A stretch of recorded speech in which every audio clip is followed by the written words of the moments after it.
In a land where chivalry reigned supreme and knights roamed the battlefields, there was a chronicle unlike any other.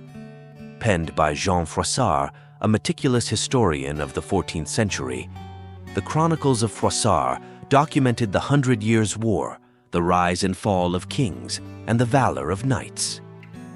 But hidden within these pages lay a secret, a twist of fate that had the power to alter the course of history.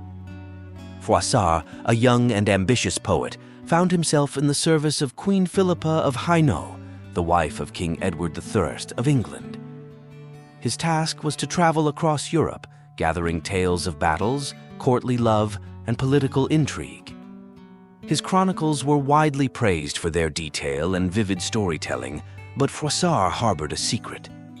He had discovered an ancient artifact, a quill with the power to rewrite history. The quill, known as the Pen of Prophecy, was said to have been crafted by a sorcerer from the East. It possessed the ability to alter events simply by writing them differently. Froissart, initially skeptical, tested its power and found that his words could indeed shape reality. With great power came great responsibility, and Froissart vowed to use the quill wisely. One evening, as Froissart sat in his study, he received a visitor. Sir Thomas, a knight loyal to King Edward, arrived with grave news. The French were planning a massive offensive, and England's defenses were weak. If nothing was done, the kingdom would fall. Sir Thomas implored Froissart to use his quill to save England. Torn between his duty as a historian and the temptation to intervene, Froissart hesitated.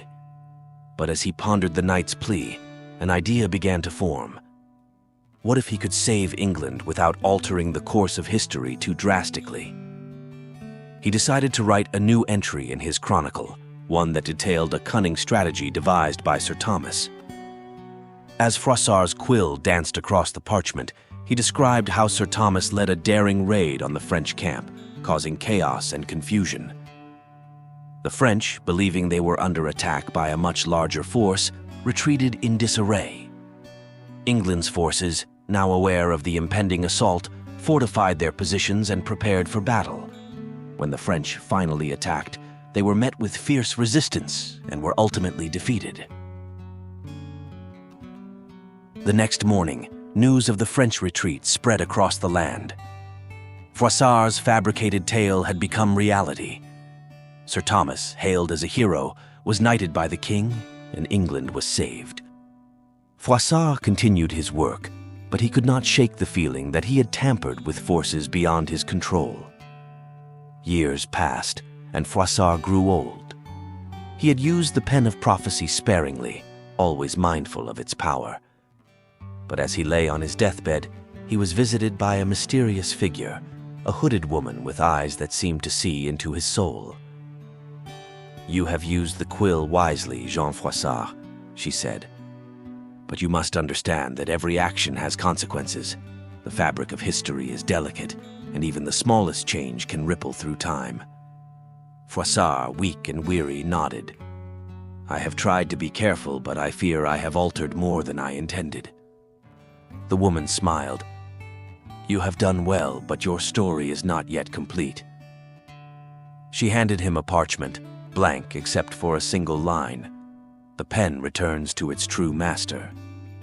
With trembling hands, Froissart took up the quill one last time.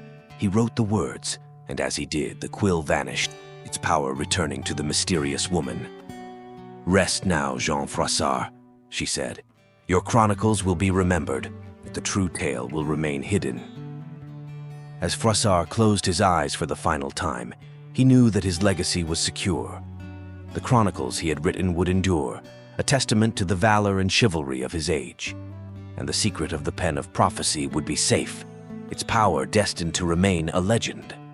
And so, the Chronicles of Froissart became one of the most revered historical records of the medieval period.